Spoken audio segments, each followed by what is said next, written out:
شاید 10 سال کم سے کم 10 سال پہلے یہاں آنے کا اتفاق ہوتا تھا، لیکن میری غیر موجودگی میں یا عدم موجودگی میں میرے دو بیٹے یہاں ذمہ داریاں پوری کرتے رہے ہیں، مولانا عمیر مہدوی اور مولانا تقی مہدوی۔ تو اس ادارے کی جو خدمات کا سلسلہ ہے وہ ایک اعتبار سے میرے خاندان کی جانب سے رکا نہیں ہے۔ تو آج بہت عرصے کے بعد پھر دوبارہ یہاں خطاب کرنے کا موقع ملا ہے۔ خطاب کیا ہے؟ ایک مختصر سی گفتگو ہے، مگر جس انداز سے مجھے آج آپ کے سامنے بات بیان کرنی ہے وہ اس پیرائے میں ذرا مختلف ہے کہ اس ٹاپک پر اور اس شعبے کے بارے میں بہت کم بولا جاتا ہے اور بہت کم لوگ سننا پسند کرتے ہیں۔ مجھے امید ہے کہ آپ لوگ سننا پسند کریں گے جو میں کہنا چاہتا ہوں۔ اس لیے جو آج کا ٹاپک ہے وہ یہ ہے کہ فقہ سمجھنے کا طریقہ اور اس کے فوائد۔ اب لفظ فقہ ہی ایسا لفظ ہے کہ جس کو سننے کے بعد کوئی کہنے کا چاہیے کہ ٹھیک ہے کچھ مسئلے بیان کریں گے تو بات بڑھاؤں گی، لیکن میں نے اس سلسلے میں آپ کے سامنے سورہ آل عمران کی آیت نمبر 85 کی تلاوت کی، جس میں پروردگار عالم یہ اعلان کر رہا ہے کہ جو دین اسلام کے علاوہ کوئی اور دین لے کر حاضر ہوگا تو اسے ہرگز قبول نہ کیا جائے گا اور وہ قیامت میں خسارہ اٹھانے والوں میں سے ہوگا۔ اب آپ دیکھیے کہ لفظ استعمال ہوا ہے اسلام، مگر اس کی باؤنڈریز کہاں تک جاتی ہے؟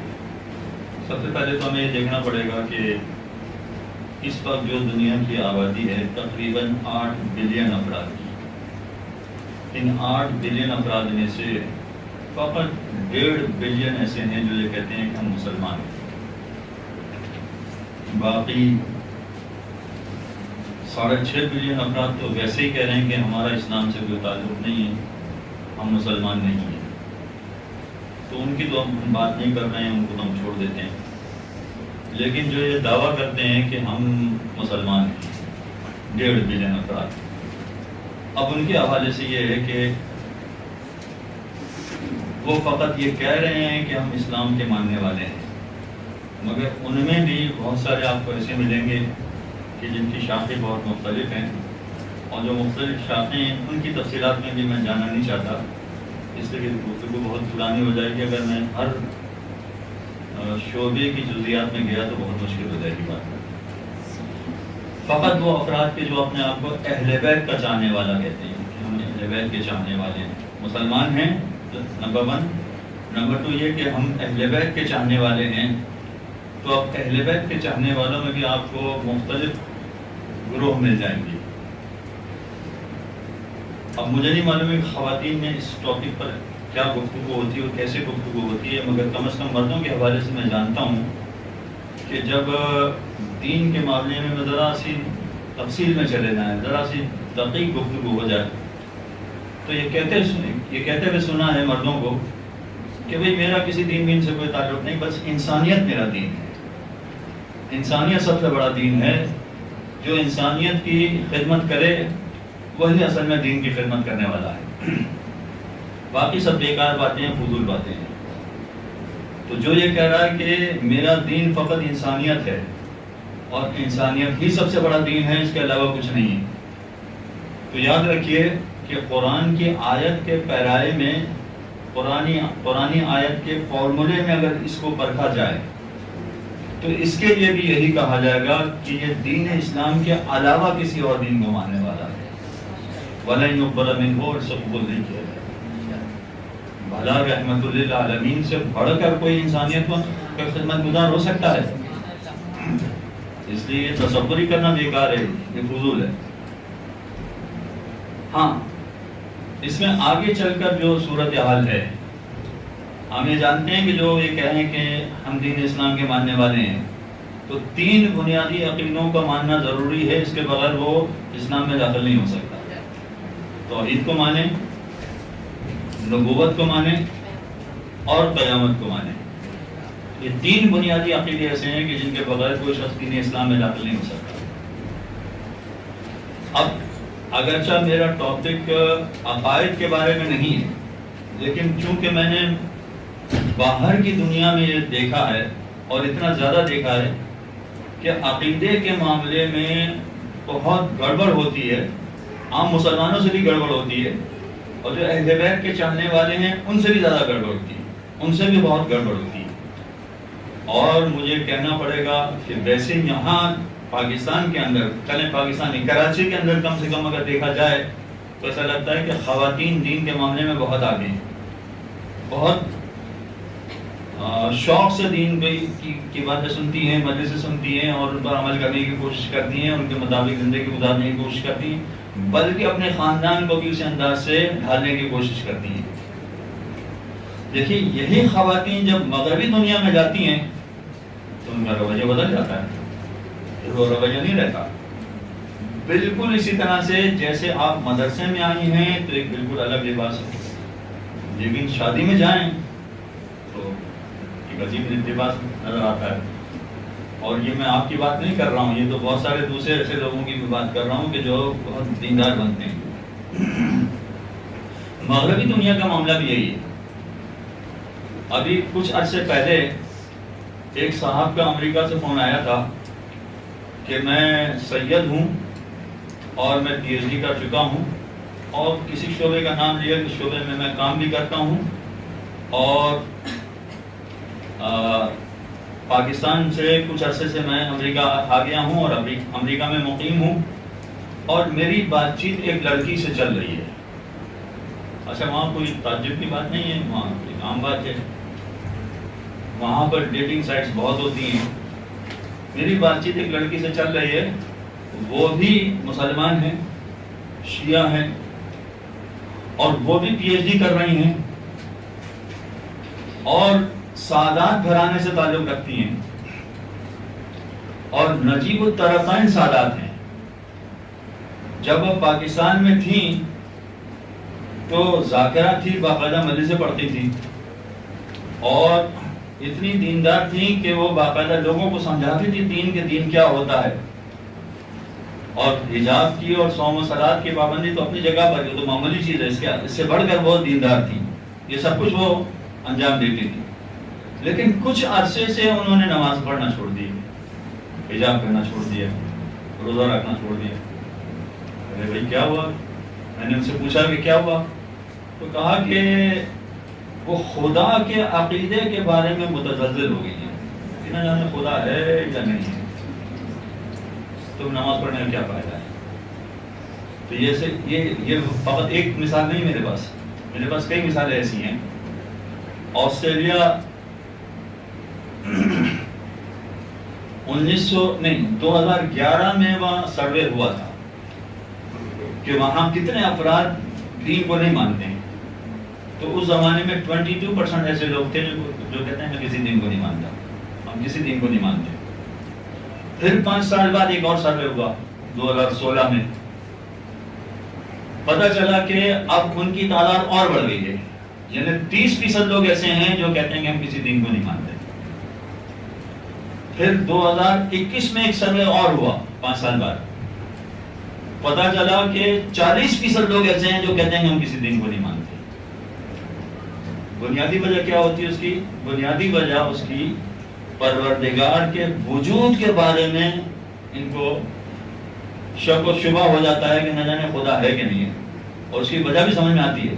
وجہ اس کی ہے کہ وہاں کی حکومتیں چاہتی ہی یہ ہیں کہ سب کے سب بے دین بن جائیں، کوئی بھی دیندار نہ رہے، کوئی بھی اپنے آپ کو دین سے منسلک نہ کرے۔ تو حکومتوں کا طور طریقہ ہی کچھ ایسا ہے کہ لوگوں کی تعداد یعنی بے دینوں کی تعداد بڑھتی ہی چلی جاتی ہے، اور اس میں مسلمان بھی رو میں بہ جاتے ہیں، شیعہ بھی بہ جاتے ہیں، سادات گھرانے کے لوگ بھی بہ جاتے ہیں، اور یہ پڑھے لکھے لوگ ہوتے ہیں تو وہ پڑھے لکھے لوگ بھی اس میں شامل ہو جاتے ہیں۔ تو یہ خاتون جو یہاں پر ذاکرہ تھی، لوگوں کو دین سمجھاتی تھی، مگر وہاں جانے کے بعد اب وہ کہہ رہے ہیں کہ مجھے شک ہے کہ نہ جانے خدا ہے کہ نہیں۔ اچھا ان صاحب کا فون کیوں آیا تھا مجھے، انہوں نے مجھے کیوں فون کیا تھا؟ وہ اس لیے فون کیا تھا کہ چونکہ وہ ڈیٹنگ سائٹ پر بات چیت ہو رہی تھی، تو کیا میں ایسی عورت سے شادی کر سکتا ہوں، یہ سوال تھا، اس لیے انہوں نے فون کیا تھا۔ اب آپ بتائیے کیا جواب ہونا چاہیے اس کا؟ شادی کر سکتی ہیں، ذاکرہ ہیں، 100 صلوات کی پابند تھیں، نجیب الطرف ہیں، کیا کرنا چاہیے تھا؟ شادی کر سکتی ہیں؟ جی ہاں، آپ کا جواب صحیح ہے بالکل، اس لیے کہ جو خدا کو نہیں مانتا ہے وہ مسلمان کب رہا؟ اہل بیت کا چاہنے والا تو بہت دور کی بات ہو گئی، خدا ہی کو نہیں مانتا جو، تو بڑا مسلمان کہاں رہا؟ تو ایسے سے شادی کہاں ہو سکے گی؟ اچھا پھر وہ کنونس کرنے کی خاطر کہ نہیں بھائی کوئی ایسا راستہ نکالیں کہ میری شادی ہو جائے ان سے، ہاں اگر میں اس نیت سے شادی کروں کہ چلیں میں ان کو کنونس کر دوں گا اور میں ان کو سمجھا لوں گا کہ نہیں خدا ہے اور یہ تم نے جو راستہ اختیار کیا غلط ہے، تو پھر اجازت مل جائے گی یا نہیں؟ یعنی وہ کوئی نہ کوئی راستہ ڈھونڈنے کی کوشش کرتے ہیں۔ اچھا یہ راستہ اگر فقہی مسائل میں کوئی شخص ڈھونڈ رہا ہے تو غلط کام نہیں کر رہا ہے، اگر مجھے موقع ملا تو میں آپ کے سامنے مثالیں پیش کروں گا، لیکن عقائد کے معاملے میں کہ بھائی میں شادی بھی کر لیتا ہوں اور پھر میں اس کو کنونس کروں گا تو کنونس ہو جائے گی، تو میں جواب یہ اس کا کہ اگر اس وقت وہ کافر ہیں تو آپ مسلمان ہوتے ہوئے اس سے کیسے شادی کر سکتے ہیں؟ بعد میں مسلمان ہو جائے گی تو ٹھیک ہے، لیکن ابھی تو کافر ہے وہ، ابھی تو شادی نہیں ہو سکتی۔ تو یہ بہت بڑا پرابلم ہے، خصوصیت سے یہاں سے بھی جو باہر جانے والی لڑکیاں ہیں، اور چونکہ ماشاءاللہ اس ادارے سے بہت سارے ملکوں میں لڑکیاں گئی ہیں اور ذاکرہ بنی ہیں اور بہت اچھا خوبصورت کام کیا ہے، انہوں نے زبردست کام کیا ہے، میں اس لیے آپ کے سامنے سے یہ ساری چیزیں بیان کر رہا ہوں کہ اگر فقط مجلسوں کا مواد جمع کیا جائے اور فقط اسی پر زور دیا جائے تو کبھی کبھار ایسا ہوتا ہے کہ ذاکرہ خود وہاں جانے کے بعد پلٹ جاتی ہے۔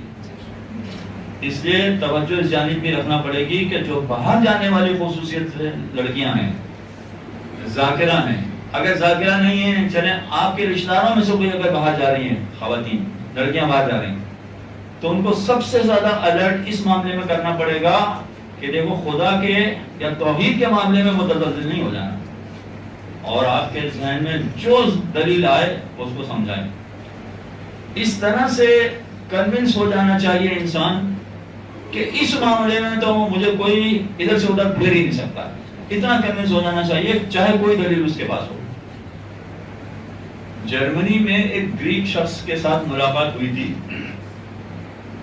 تو دوران گفتگو یہ ٹاپک چھڑ گیا، تو وہاں جیسا میں نے کہا کہ مغربی دنیا میں نہیں مانتے ہیں لوگ خدا کو، لیکن اس نے کہا کہ میں خدا کو مانتا ہوں اور میرے پاس دلیل بھی ہے، اور میرے پاس جو دلیل ہے وہ سائنٹیفک دلیل ہے۔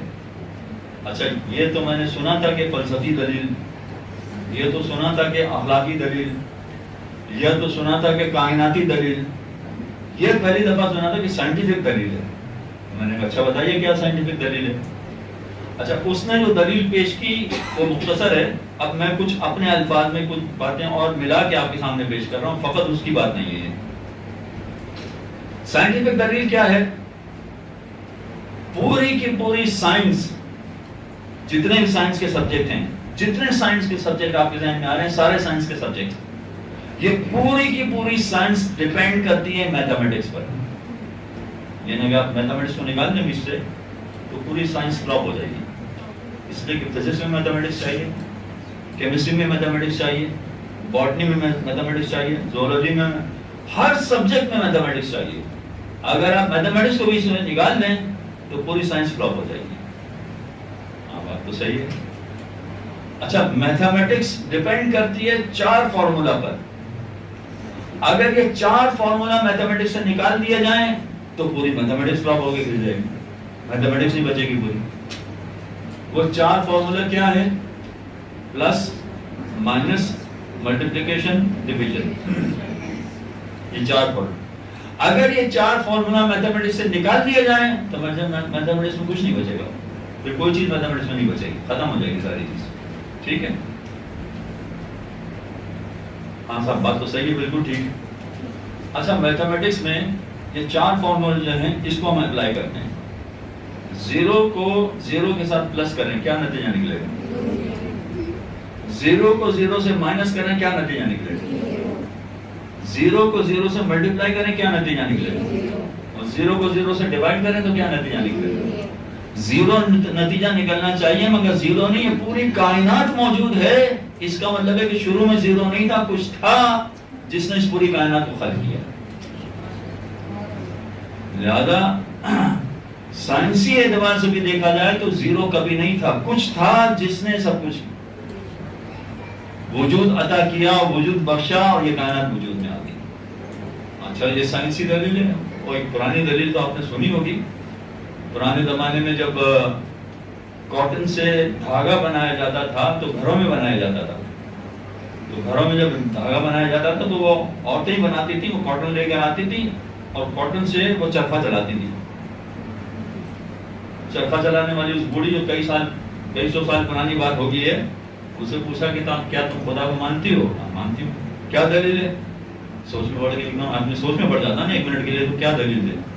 سوچ میں پڑ گئی، کہا کہ میں جب یہ چرخہ چلاتی ہوں تو یہ چلنے لگتا ہے، اور جب ہاتھ روک دیتی ہوں تو رک جاتا ہے، تو اتنا چھوٹا سا چرخہ بغیر چلانے والے کے نہیں چل سکتا، تو اتنی بڑی کائنات بغیر چلانے والے کے کیسے چل سکتا؟ یہ اس کی دلیل ہے۔ لہذا کوئی نہ کوئی دلیل ایسا ہونا چاہیے جس سے اتنا انسان کنونس ہو جائے کہ کوئی کسی انداز کی دلیل پیش کرے کہ خدا ہے کہ نہیں ہے، تو اس کی باتوں میں نہ آئے، اس کی دلیلوں میں ہرگز نہ آئے۔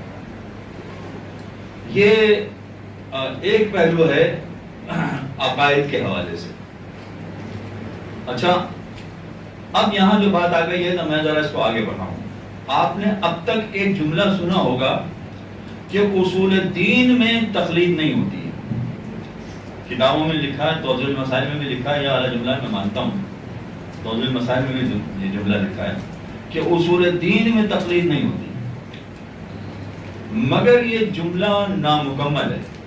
نامکمل میں یہ معنی کہہ رہا ہوں میں کہ چونکہ توضیح المسائل پڑھنے والے جو بنیادی لوگ ہوتے ہیں، وہ سطحی علم حاصل کرنے والے لوگ ہوتے ہیں، ابھی نیا علم سیکھ رہے ہوتے ہیں، نئی باتیں سیکھ رہے ہوتے ہیں دین کی، تو ان کے لیے تو یہ جملہ صحیح ہے کہ توضیح المسائل میں جو جملہ لکھا ہے کہ اصول دین میں تقلید نہیں ہوتی، ان کے لیے تو صحیح ہے، لیکن حقیقتاً یہ جملہ صحیح نہیں ہے کہ اصول دین میں تقلید نہیں ہوتی، نہیں، یہ جملہ صحیح نہیں ہے، حقیقتاً یہ جملہ صحیح نہیں ہے۔ ہو سکتا ہے کہ آپ میں سے بعض کو تعجب لگے کہ یہ پہلی مرتبہ آپ یہ سن رہی ہیں کہ اصول دین میں تقلید نہیں ہے، اصول دین میں تقلید نہیں ہے جملہ لکھا ہے، مگر میں کہہ رہا ہوں نہیں، اصول دین میں بھی تقلید ہے، اس میں بھی تقلید ہے۔ وجہ کیا ہے؟ اصول دین میں جو تقلید میں ہے، 3 باتیں بتائی میں نے، توحید، نبوت، قیامت۔ اگر سطحی اعتبار سے دیکھا جائے کہ خدا ہے یا نہیں ہے تو ابھی آپ نے دلیل سنی کہ معمولی سے معمولی دلیل بھی اگر انسان کے لیے ہو تو کافی ہے، سمجھ جائے گا وہ۔ قیامت کے حوالے سے بھی کہ بھائی مرنے کے بعد خدا کی بارگاہ میں حاضر ہونا ہے، یہ اپنی بات، اگر قیامت نہ ہو تو پھر یہ پروردگار کو سب کچھ انسانوں کو پیدا کرنا، پھر ان کو آزمائش میں ڈالنا، ان ساری چیزوں کی ضرورت کیا تھی؟ یہ ساری چیزیں جو ہیں وہ بنیادی طور پر تو ہماری عقل تسلیم کرتی ہے، لیکن توحید سے لے کے قیامت تک، بلکہ آگے عدالت و امامت تک، ہر مقام پر ہم اپنی عقل کے ذریعے سے نہیں پہنچ سکتے، اپنے عقل کے ذریعے سے نہیں پہنچ سکتے۔ مثلا خدا خالق ہے، خدا رازق ہے، یہ سارے اللہ کے نام ہیں نا، کم سے کم 1000 نام ہیں جو آپ جوشن کبیر میں پڑھتی ہیں۔ یہ رازق ہے خدا، یہ رزق کس طرح سے دیتا ہے خدا، یہ ہم اپنی عقل سے نہیں سمجھ سکتے۔ خدا رزق کیسے دیتا ہے، خدا کے رزق دینے کا طریقہ کار کیا ہے، یہ ہم اپنی عقل سے نہیں سمجھ سکتے۔ حالانکہ یہ اصول دین میں داخل ہے کہ خدا رازق ہے، خدا کی جو صفات بیان کی جاتی ہیں سب اصول دین میں داخل ہیں، وہ ساری چیزیں اصول دین میں داخل ہیں، لیکن خدا رازق ہے تو خدا رزق کیسے دیتا ہے یہ ہم اپنی عقل سے نہیں سمجھ سکتے۔ یہ کوئی ہمیں بتائے گا، معصوم ہمیں بتائیں گے تو ہمیں پتہ چلے گا کہ اگر آپ اپنے رشتہ داروں کا خیال کریں گے تو آپ کے رزق میں برکت ہوگی. یہ اس کے ذریعے سے پتہ چلے گا. اس کا مطلب یہ ہوا کہ ہمیں معصوم کی تقلید کرنا پڑے گی. اب لفظ تقلید کو آپ وہ فطری کے اعتبار سے نہ دیکھیں. تقلید کا مطلب کسی کی بات ماننا. یہاں معصوم کی بات ہم سنیں گے، ان کی بات مانیں گے تو ہمیں پتہ چلے گا کہ خدا کیسا رزق دیتا ہے. خدا رحمان ہے، خدا رحیم ہے، مگر ہمیں نہیں پتہ چلتا خدا کیسے رحم کرتا ہے. خدا کس طرح سے رحم کرنے والا ہے یہ ہمیں نہیں پتہ چلتا ہے. یہ معصوم ہمیں بتاتے ہیں کہ اگر تم دوسروں پر رحم کرو گے تو خدا تم پر رحم کرے گا. یہ معصوم کو بتایا ہوتا ہے. تو بہت ساری چیزیں ایسی ہیں کہ جو معصوم بتائیں گے ہمیں. اصول دین میں بھی ہمیں ان کی بات ماننا پڑے گی. ہم اپنی عقل سے نہیں پہنچ سکتے وہاں تک. ہماری عقل اس قابل نہیں ہے کہ ہم اصول دین کے ان جزیات کو ہم درک کر سکیں، حاصل کر سکیں. یہ ہمارے بس کی بات نہیں، ہم نہیں کر سکتے. اسی طرح سے معصوم نے بتایا، ہم یہاں تک تو پہنچ سکتے ہیں کہ ہاں بھائی مرنے کے بعد خدا کی بارگاہ میں حاضر ہونا چاہیے، ورنہ یہ ساری دنیا بنانے کا فائدہ کیا ہے. لہذا کچھ نہ کچھ ہونا چاہیے کہ مرنے کے بعد خدا کی بارگاہ میں حاضر ہونا ہے. مگر مرنے کے بعد کیا ہوگا یہ ہم اپنی عقل سے نہیں سوچ سکتے. جہنم میں کیا ہونے والا ہے یہ معصوم نے ہمیں بتایا کہ جہنم میں یہ ہونے والا ہے. جنت میں کیا ہوگا، جنت میں کیا نعمتیں ملیں گی یہ معصوم ہمیں بتائیں گے تو ہمیں پتہ چلے گا کہ جنت میں. تو اس کا مطلب یہ ہوا کہ اصول دین میں بھی تقلید ہے، مگر عام آدمی کی تقلید نہیں ہے. اس کی تقلید ہے جو عصمت کی منزل پر فائز ہو.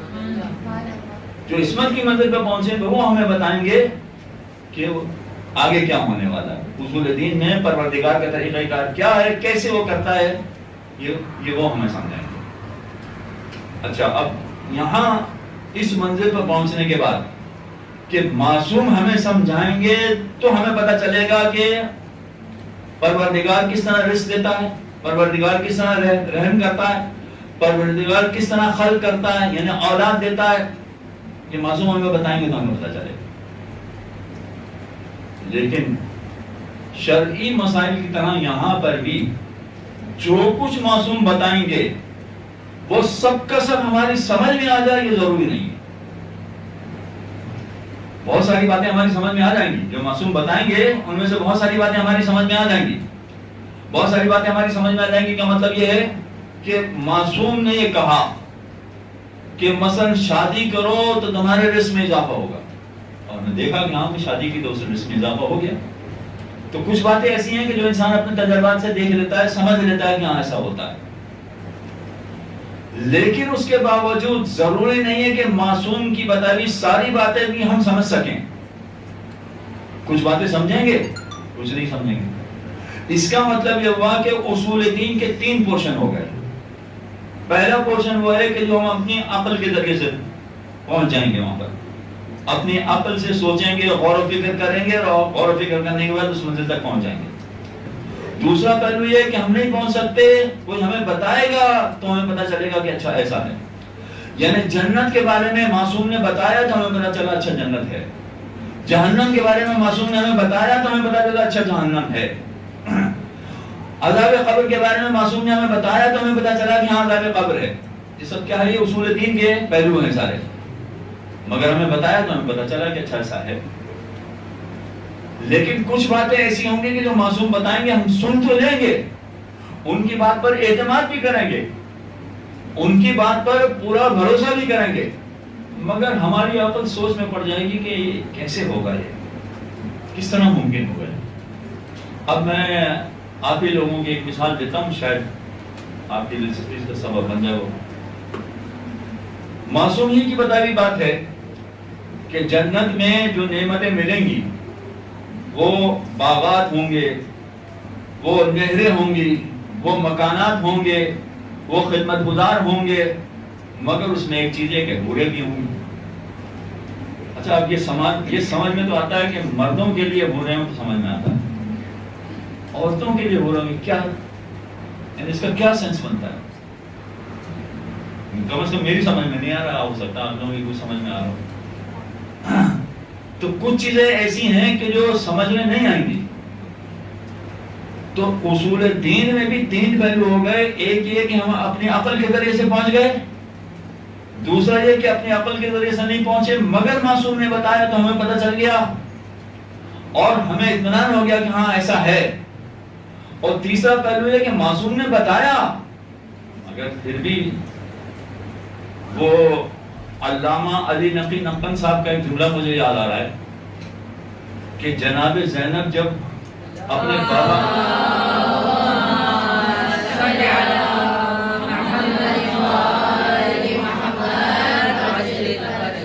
اپنے بابا کی گود میں بیٹھی تھی اور شانوں سے رضا ہٹ گئی تھی تو بابا نے جھک کے بوسے لے لیے تھے اور پوچھا تھا جناب زینب نے کہ یہ کیا کیا آپ نے؟ تو مولا نے سمجھایا تھا کہ تمہارے ان ہاتھوں میں رسن باندھے جائیں گے. تو علامہ علی نقی نقن صاحب کا یہ جملہ ہے, میں نے کتابوں میں تو کہیں نہیں پڑھا.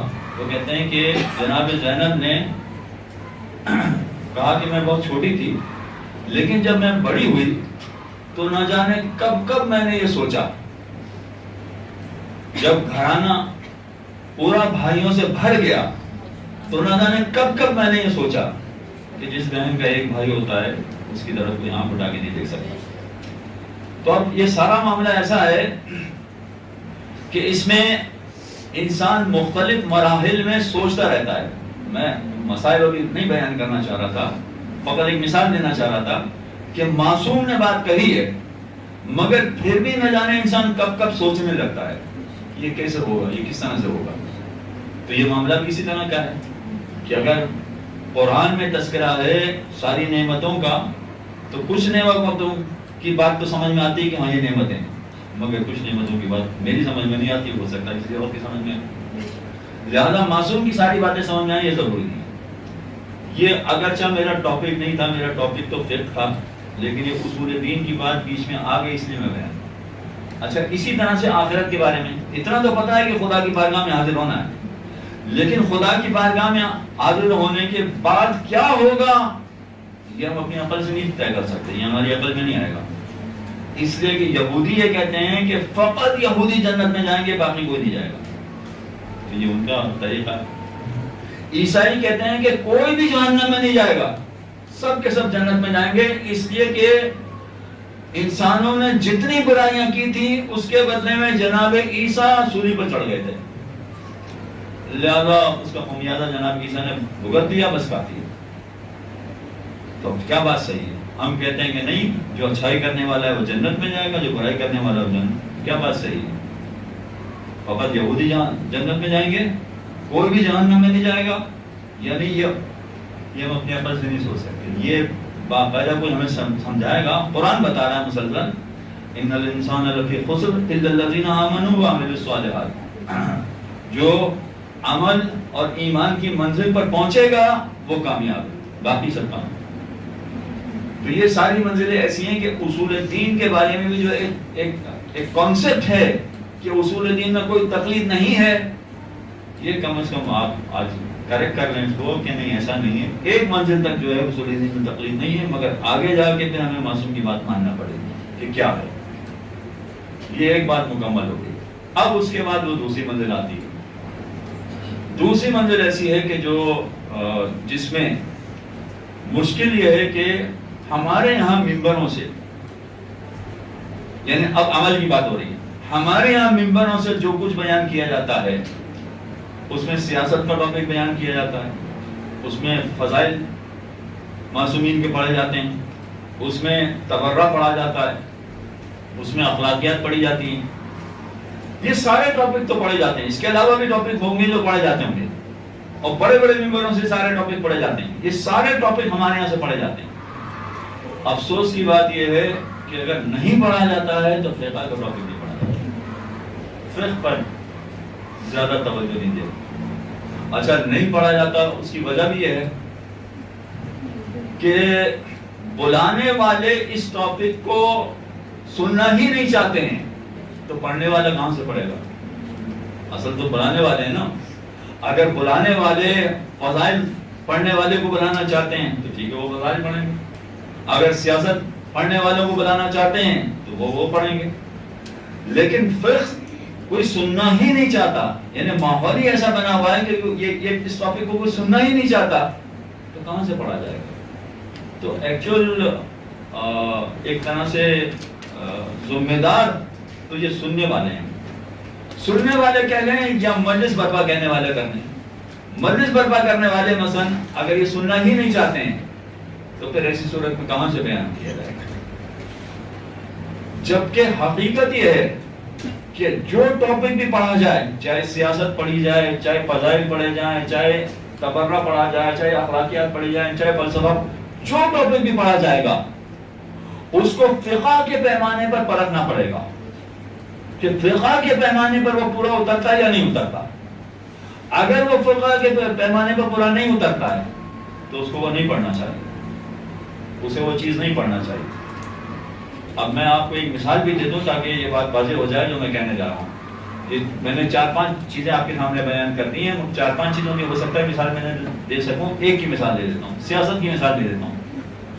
مثلا جو سیاست پڑھنے والے ہمارے علماء ہیں، جو کوئی اس پارٹی میں شامل ہونے کا اعلان کرتا ہے تو کوئی اس پارٹی میں شامل ہونے کا اعلان کرتا ہے، مثلا جو اس طرح کی باتیں کر رہے ہوتے ہیں، تو اب یہ سیاست پڑھنے والے علماء کے حوالے سے کہ سیاست بھی جو بیان کر رہے ہیں وہ اگر فقہ کے معیار پر پورا اتر رہی ہو تو وہ بیان کر سکتے ہیں، ورنہ وہ بیان نہیں کر سکتے۔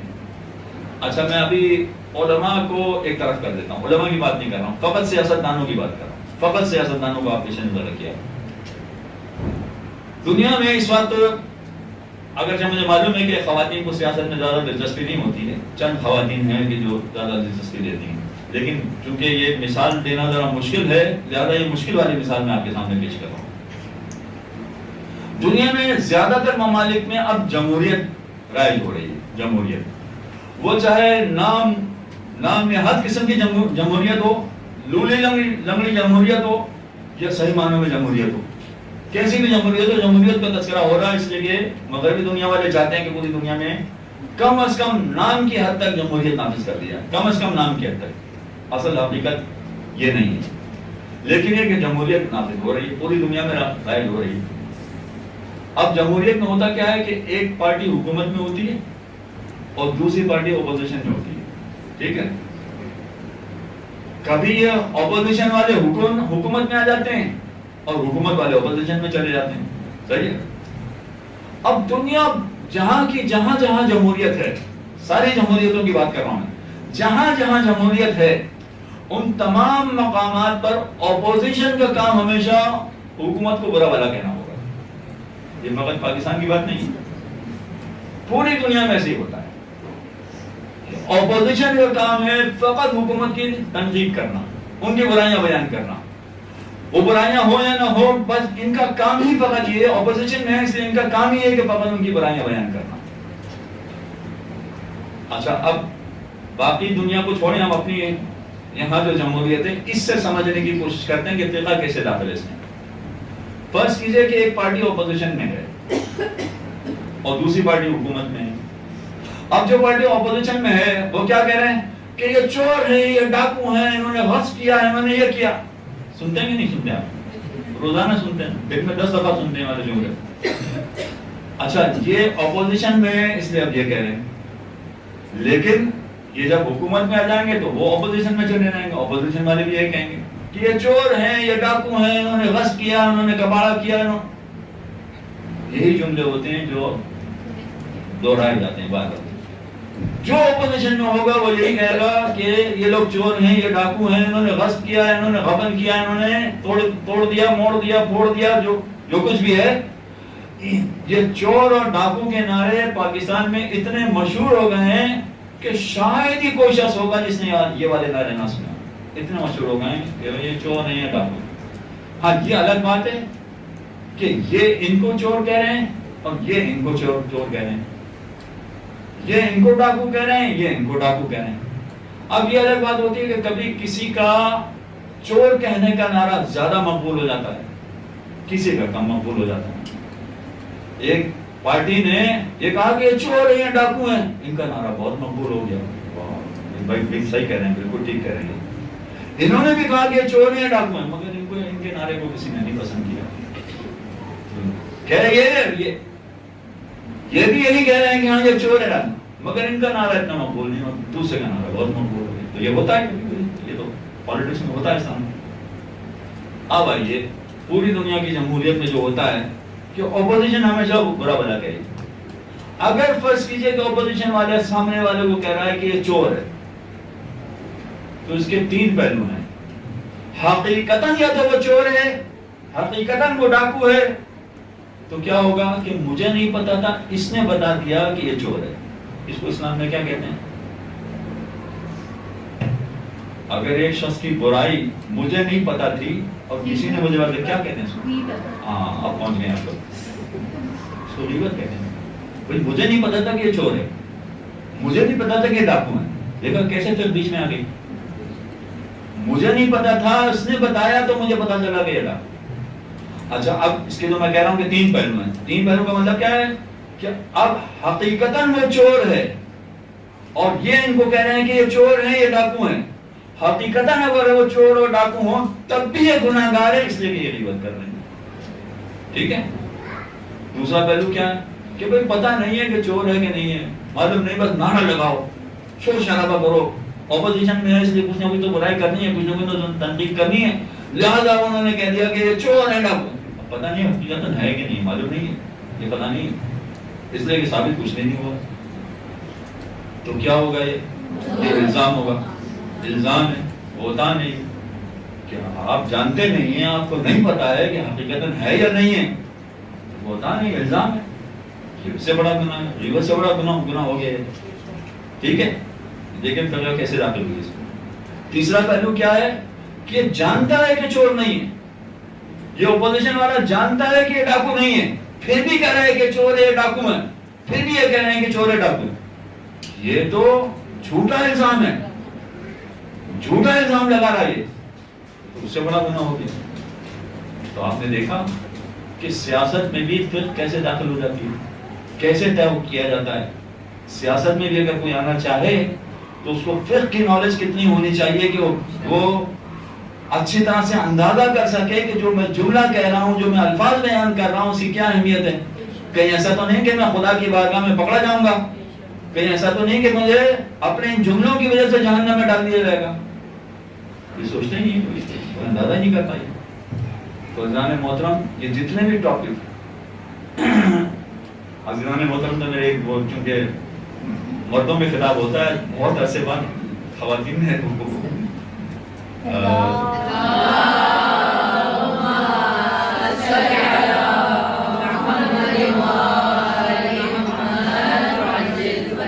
شکریہ، آپ نے معاف کیا. اچھا یہ اگر صورتحال دیکھیں آپ، سیاست کی میں نے مثال پیش کی، اس میں بھی جب تک انسان کو فقہ پر عبور حاصل نہ ہو قدم نہیں رکھنا چاہیے، یہ کام نہیں کرنا چاہیے. اسی طرح سے اگر فضائل پڑھ رہا ہے، اگر وہ فقہ نہیں جانتا ہے تو اس کو فضائل بھی نہیں پڑھنا چاہیے، اس کو تبرہ بھی نہیں پڑھنا. اب میں مثالیں دے سکتا ہوں مگر میں جو اصل بات کہنا چاہ رہا ہوں بہت پیچھے رہ جائے گی، اس لیے میں مثالیں نہیں دے رہا. میں نے سیاست کی مثال آپ کے سامنے پیش کر دی، ورنہ ہر ایک کی مثالیں اپنی جگہ پر. جو اخلاقیات بھی پڑھ رہا ہے اس کو پہلے فقہ پر عبور ہو تو وہ اخلاقیات پڑھے، اس لیے کہ کچھ مقامات پر وہ یہ سمجھے گا کہ میں اچھی اچھی باتیں بیان کر رہا ہوں، جبکہ شرعی اعتبار سے وہ غلط ہوگا، شرعی اعتبار سے وہ گناہگار ہوگا. بہت سارے افراد ہیں، خواتین میں بھی آپ کو ایسی ملیں گی کہ امام بارگاہ میں ان کو 500 روپے کی نوٹ مل گئی. اب اپنی دیانتداری کا مظاہرہ کرتے ہوئے انہوں نے اپنی جیب میں نہیں ڈالا، اپنی پاکٹ میں نہیں ڈالا، اپنی جیب میں نہیں ڈالا، اپنے پاکٹ میں نہ ڈالنے سے اتنا تو پتہ چل رہا ہے کہ مخلص ہیں، بے دین نہیں بننا چاہتی، بے دین نہیں ہے. لیکن کیا کیا کہ یہ 500 کی نوٹ لا کے ڈونیشن باکس میں ڈال دی کہ بھائی یہ میرا نہیں ہے، پر پتہ نہیں کیا صحیح کیا انہوں نے. اخلاقی اعتبار سے تو بہت اچھا کام کیا، اخلاقی اعتبار سے بالکل صحیح. لیکن آپ نے دیکھا کہ فقہ کے اعتبار سے کتنی بڑی بلنڈر کر دی اس نے، کتنی بڑی بھول کر دی اس نے. تو یہ سارے جتنے ٹاپک ہیں، ان تمام ٹاپکس میں جب تک فقہ میں عبور نہ ہو اس وقت تک ہاتھ نہیں ڈالنا چاہیے، اس وقت تک آگے نہیں بڑھنا چاہیے. اور جب اس میں ایک حد تک عبور حاصل ہو جائے تو پھر آہستہ آہستہ آگے بڑھے. اور یہی وہ چیز ہے فقہی اعتبار سے اگر دیکھا جائے تو یہی وہ چیز ہے کہ ہم سے کہا گیا ہے کہ فقیہ کی تقلید کرو. حالانکہ حوزے میں بڑے بڑے فلسفی پڑے ہوتے ہیں, بڑے بڑے مفسر پڑے ہوتے ہیں, بڑے بڑے محدث ہوتے ہیں, وہاں پر ایک سے بڑھ کر ایک بڑا عالم موجود ہوتا ہے, مگر ہم سے یہ نہیں کہا گیا کہ تم فلسفی کی تقلید کرو, ہم سے یہ نہیں کہا گیا کہ مفسر قرآن والے کی تقلید کرو, نہیں یہ بھی نہیں کہا گیا. حدیث والے کے لیے بھی نہیں کہا گیا کہ تم محدث کی تقلید کرو, نہیں, کیا کہا گیا؟ فقیہ کی تقلید کرو. فقیہ. اور فقیہ وہ ہوتا ہے کہ جو سارے علوم پر عبور رکھتا ہے, سارے علوم کو جانتا ہے, ساری چیزوں کو جانتا ہے. اب یہ جب فقیہ جس کو ہمیں فالو کرنا ہے, جس کو ہمیں جس کی بات کو ہمیں ماننا ہے, یعنی بات کو ماننے کا مطلب ان کے فتوے کو ہمیں ماننا ہے. حقیقت یہی ہے کہ یہی وہ علم ہے کہ جس کے بارے میں کہا گیا ہے کہ یہ اہل بیت کا علم ہے. اس لیے کہ فقہ میں قرآن بھی آ جاتا ہے, حدیث بھی آ جاتی ہے, علم رجال بھی آ جاتی ہے, بہت سارے علوم اور آ جاتے ہیں اس میں, بہت سارے علوم سمٹ کے اس میں آ جاتے ہیں. اور یہی وہ علم ہے کہ جس کے ذریعے سے انسان اپنے اعمال کو بالکل صحیح بنا سکتا ہے. ورنہ ایسا ہوگا کہ زندگی میں عمل کرتا رہے, پتہ چلا کہ نہیں میرا عمل تو باطل تھا, میرا عمل تو غلط تھا. اگر مجھے موقع ملا تو میں اس کی مثالیں بعد میں دوں گا. لیکن اپنے اعمال کو صحیح کرنا, یعنی صراط مستقیم پہ راستہ حاصل کرنا. اب یہ لفظ آ گیا ہے تو اب اس کی تھوڑی سی داستان سنیں اس کی. اگر کوئی شخص نماز روزے کا پابند ہے, نماز پڑھے, مگر نماز پڑھنے کے بعد کوئی دعا نہ مانگے, تو کیا اس کی نماز قبول ہے؟ دیکھیں نماز تو اس کی قبول ہے, اس لیے کہ جو واجبات تھے, جو شرائط تھے وہ تو اس نے انجام دے دیے, لیکن دعا نہیں مانگ رہا ہے. اچھا اگر اس سے پلٹ کے پوچھا جائے کہ بھائی دعا کیوں نہیں مانگ رہے, وہ کہہ کہ نہیں میں نے طے کر لیا ہے, میں طے کر کے بیٹھ گیا ہوں کہ خدا سے کوئی دعا نہیں مانگوں گا, خدا سے کوئی دعا نہیں مانگوں گا. اچھا ایسے لوگ شاید مل جائیں آپ کو, کیوں نہیں مانگیں گے؟ بہت سارے ریزنز ہو سکتے ہیں اس کے, میں ایک دو ریزن آپ کو بتا دیتا ہوں. اگر اس سے پوچھا جائے کہ بھائی کیوں خدا سے کیوں دعا نہیں مانگو گے, کہا میری کوئی دعا قبول ہی نہیں ہوتی ہے, تو دعا مانگنے کا فائدہ کیا ہے؟ آپ کو یہ کہتے ہوئے بہت سارے لوگ مل جائیں گے کہ دعا قبول ہی نہیں ہو رہی ہماری, میری کوئی دعا قبول ہی نہیں ہوتی تو دعا مانگنے کا فائدہ کیا ہے, میں کیوں دعا مانگوں؟ بس خدا نے نماز واجب کر دی تو نماز پڑھ لی میں نے. حقیقت یہ کہ ایسا نہیں ہے, ایسا ہوتا نہیں. ہر شخص کی دعا قبول ہوتی ہے, مگر مسئلہ یہ ہے کہ دعا قبول ہونے کے بعد کوئی SMS نہیں آتا, کوئی واٹس ایپ نہیں آتا, کوئی ای میل نہیں آتی. آپ اگر غور کریں پچھلے 6 مہینے سال پرانے بات کہ آپ نے کون کون سی دعائیں کی تھی, تو آپ کی بہت ساری دعائیں قبول ہو گئی ہیں, مگر مشکل یہ ہے کہ کوئی واٹس ایپ نہیں آیا.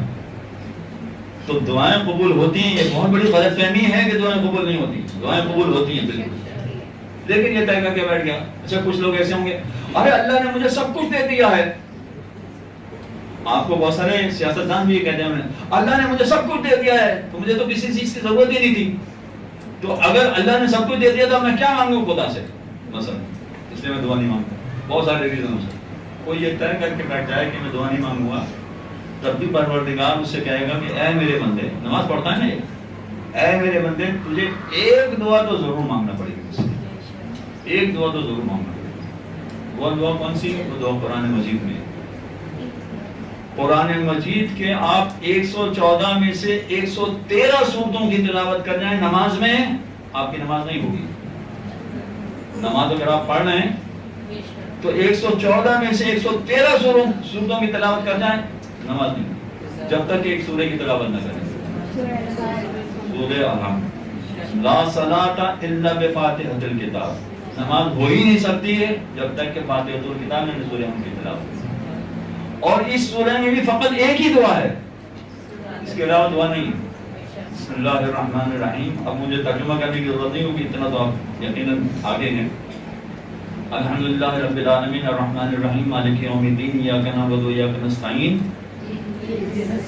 یہاں تک آپ نے کچھ نہیں مانگا, بسم اللہ سے لے کے یہاں تک آپ نے کچھ نہیں مانگا. اب ترجمہ آپ خود کر لیجئے, میرا ٹائم ضائع ہو جائے گا. اب آپ نے دعا مانگی اہدنا الصراط المستقیم, خدا بندہ مجھے صراط مستقیم کی ہدایت کر. اب میں وہ سنی شیعہ والے تفرقے میں نہیں پڑھ رہا، میں سیدھا ترجمہ کر رہا ہوں. خدا بندہ مجھے صراط مستقیم کی ہدایت. یہ آپ نے اندازہ کیا کہ صراط مستقیم کتنی اہم چیز ہے؟ کتنی ہے؟ اگر مومن دن میں 17 رکعت نماز پڑھ رہا ہے تو کم سے کم اس سے 10 مرتبہ یہ کہلوایا جا رہا ہے اہدنا الصراط المستقیم، اہدنا الصراط المستقیم، اہدنا الصراط المستقیم. کم سے کم 10 مرتبہ یہ کہلوایا جا رہا ہے. تیسری اور چوتھی رکعت میں اگر وہ تسبیحات اربع پڑھ رہا ہے تو کم سے کم دن میں 10 مرتبہ اسے یہ کہنا پڑ رہا ہے خدا بندہ مجھے صراط مستقیم کی توفیق، صراط مستقیم کی ہدایت عطا فرما. 10 مرتبہ یہ کہنا پڑا. اور 1400 برس گزر چکے ہیں پیغمبر کو اس دنیا سے گئے ہوئے. 1400 برس بعد بھی آج انسان کو اس کی اتنی زیادہ ضرورت ہے کہ بار بار اس کی یاد دہانی کرائی جا رہی کہ اہدنا الصراط المستقیم. اس کے بغیر انسان ہدایت نہیں پا سکتا ہے. مسلسل 10 مرتبہ کم سے کم ہے، ورنہ اگر 11ویں امام کی حدیث ہو تو 45 مرتبہ دن میں مومن کہے گا اہدنا الصراط المستقیم. اب 45 کیسے ہوگا اس کی کیلکولیشن بھی آپ کر لیں. ویسے تو 51 رکعت نماز ہے مگر بنے گا وہ. چلے اہدنا الصراط المستقیم. صراط مستقیم کے معنی کیا ہے؟ سیدھا راستہ. اچھا صراط مستقیم ہے کیا چیز؟ کسے کہیں گے صراط مستقیم؟ ممکن ہے کہ میں ایک بات آپ کے سامنے کہوں کہ یہ ہے صراط مستقیم. آپ کہیں کہ ٹھیک ہے آپ کی بات سن لی ہم نے، مگر ہم کسی اور دوسرے بڑے مولانا سے، کسی بڑے عالم سے پوچھیں گے وہ کیا کہتے ہیں صراط مستقیم. وہ آپ کو ہو سکتا ہے وہ الگ بات بتائیں. کسی تیسرے سے پوچھیں گے تو کوئی اور الگ بات بتائیں. مگر نہیں، میں آپ کو اس وقت آیت اللہ سیستانی کا نام دے رہا ہوں. آیت اللہ سیستانی صراط مستقیم کس کو کہتے ہیں؟ وہ کس کو صراط مستقیم بتاتے ہیں؟ صراط مستقیم کا سوال ان سے کیا گیا کہ آقا یہ بتائیے کہ صراط مستقیم کیا ہے؟ عالم تشریع کے سب سے بڑے عالم، عالم جن کو کہا جاتا ہے، ان کا جواب ہے. کہا کہ صراط مستقیم 2 چیزیں ہیں. نمبر 1 ولایت علی اور اولاد علی.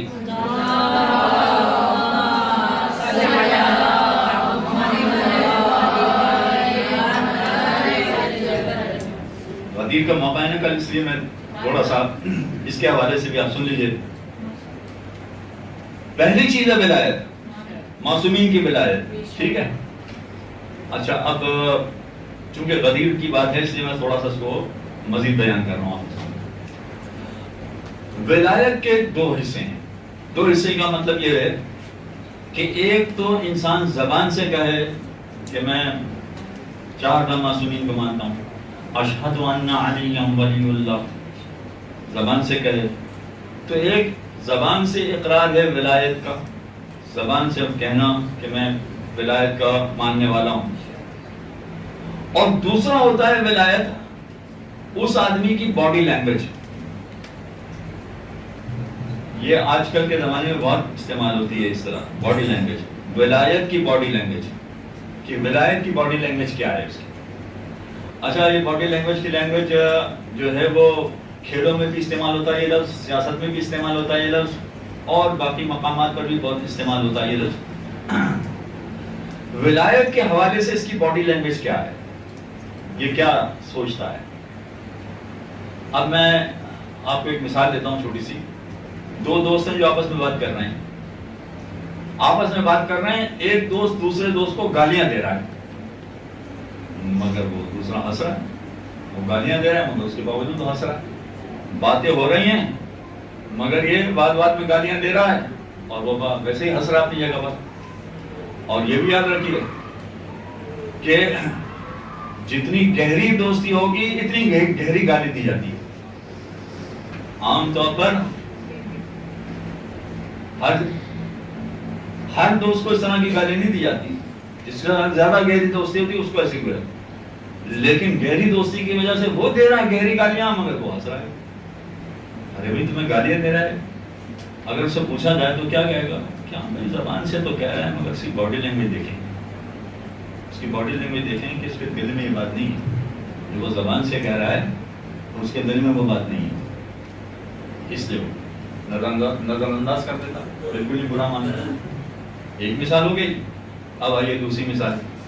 دوسری مثال کیا ہے کہ ہم ایک صاحب کے یہاں پہنچے، ان کے یہاں گھنٹی بجائی، وہ باہر نکلے، انہوں نے دیکھا رے مولانا ٹوپی پہنی ہوئی شیروانی ہے، لیکن جیسے ہی ہمیں دیکھا چہرے سے ایسا تاثر ہوا ان کے کہ مولانا آئیے آئیے، زبان سے کہہ رہے ہیں آئیے آئیے، اندر آئیے اندر آئیے، تشریف لائیے تشریف لائیے، مگر چہرے سے ایسا پتا چل رہا ہے کہ مولانا غلط وقت پہ آ گیا، آپ کسی اور وقت پہ آتے تو بہتر ہے، اس وقت آپ غلط وقت پہ آ گئے۔ یہ کیا ہے؟ کیا زبان سے کہہ رہے ہیں آئیے آئیے اندر آئیے آئیے اندر آئیے، مگر ان کا طریقہ یہ ہے کہ بھائی نہ ہی آئے تو زیادہ بہتر ہے۔ یہ باڈی لینگویج ہے، تو اس میں کیا ہوگا اثر؟ ٹھیک ہے میں تو آپ کو سلام کرنے آیا تھا، میں پھر سے آیا۔